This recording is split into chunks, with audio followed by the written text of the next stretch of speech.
Iya, selamat malam kawan-kawan. Jadi balik lagi sama gue Iben. Di sini gue mau ngebahas materi yang paling mendasar gitu di biologi. Ya kita tahu dari judulnya kan ya, yaitu tentang pengantar dan juga sejarah sel. Nah, kenapa sih materi ini tuh menjadi materi dasar gitu di biologi? Jadi gini, kalau kita ngomongin biologi, itu kan dia berasal dari kata bios yang artinya hidup dan juga logos yang artinya ilmu. Nah, berarti biologi itu sendiri adalah ilmu yang berkaitan dengan makhluk hidup gitu. Ya kemudian membahas tentang makhluk hidup, pastinya kita bicara tentang sel dong. Di mana sel itu adalah unit terkecil yang membentuk makhluk hidup. Nah, untuk membayangkan sel itu seperti apa, jadi lu tuh bisa bayangin bangunan yang besar gitu. Baik itu gedung sekolah lu, baik itu rumah lu, rumah temen lu atau rumah pacar lu gitu. Nah, bayangin gitu. Sebuah bangunan itu dia memiliki dinding yang terbuat dari apa gitu. Iya, yaitu tumpukan batu bata yang telah disusun. Sama halnya kayak dinding bata yang menyusun bangunan, tubuh manusia itu juga terdiri dari blok-blok bangunan. Di mana blok-blok bangunan dalam tubuh manusia itu sendiri atau tubuh makhluk hidup lainnya itu adalah sel. Ya, jadi gitu ya, bayangin sel itu batu bata, di mana sel itu yang nantinya akan mengkonstruksi tubuh kita atau membentuk organ-organ, membentuk jaringan-jaringan dan membentuk bagian-bagian tubuh kalian lainnya gitu. Itu sel. Jadi kurang lebih seperti itu ya analoginya. Nah, tapi kalau kita ngomongin sel dan batu bata, sel pada tubuh manusia ataupun sel pada makhluk hidup lainnya itu jauh lebih menarik dan jauh lebih kompleks daripada batu bata. Kita tahu ya batu bata itu dia punya bentuk yang sederhana banget. Dia bentuknya itu balok yang panjangnya itu ya sekitar berapa ya? 20 cm lah gitu. Dengan lebar ya paling hanya 5 cm.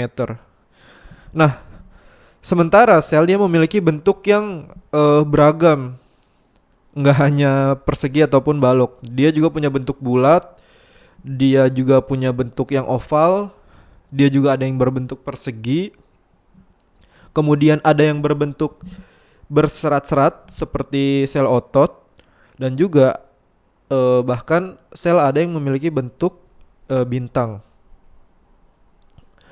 Nah, kemudian berbeda dengan batu bata yang tidak bergerak di dalam dinding bangunan, sel itu dia melakukan migrasi dari satu tempat ke tempat lainnya dalam melaksanakan perannya atau fungsinya di dalam tubuh atau di dalam organ makhluk hidup gitu. Baik itu manusia, tumbuhan, hewan ataupun jamur gitu.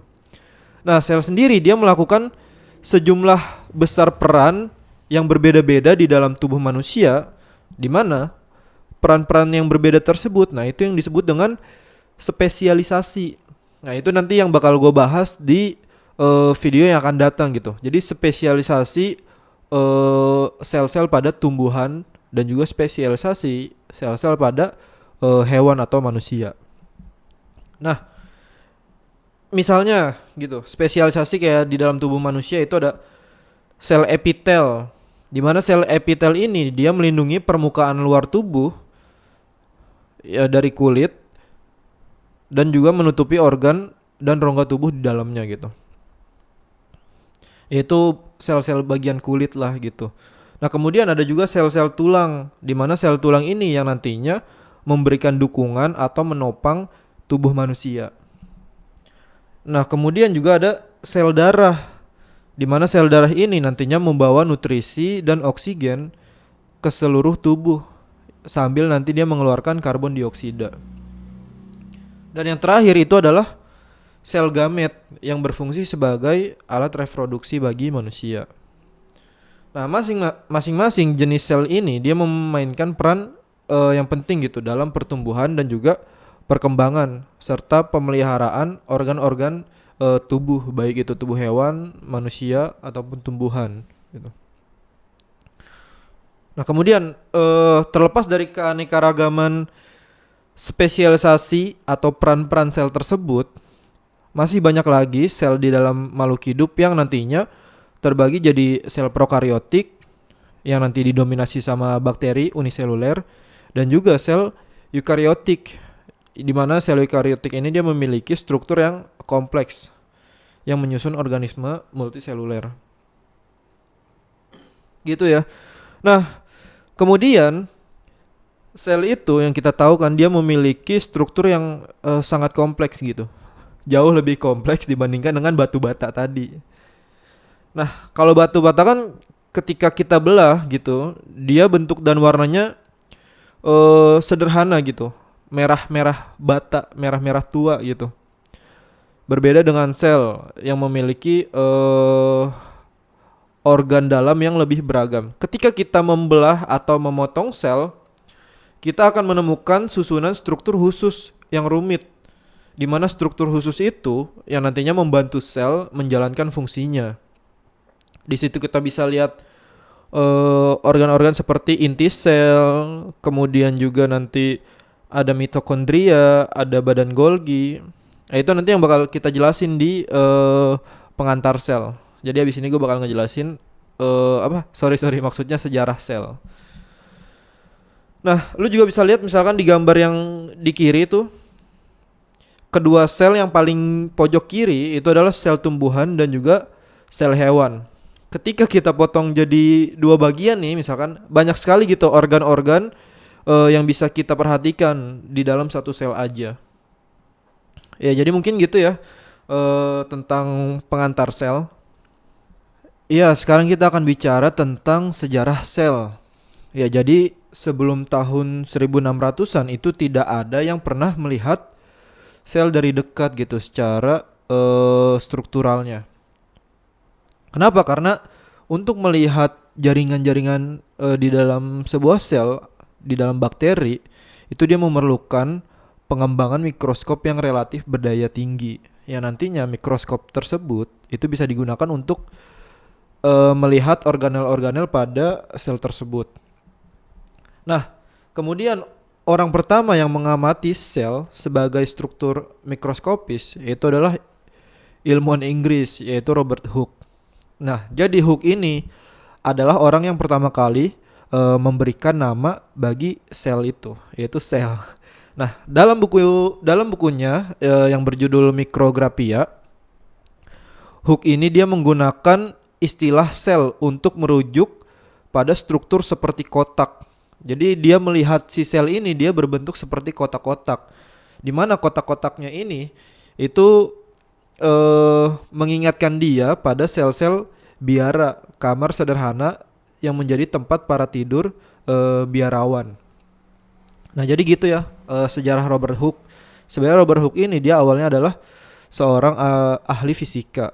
Nah, kemudian mikroskop yang dia uh, kembangkan itu nantinya digunakan untuk melihat sel-selnya itu.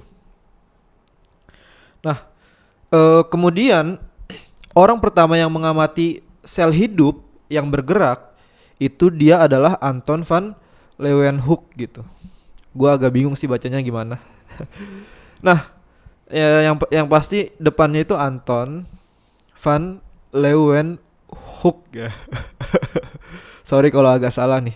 Nah, jadi si Anton ini dia adalah seorang penjaga toko dan juga pengrajin lensa yang berkebangsaan Belanda.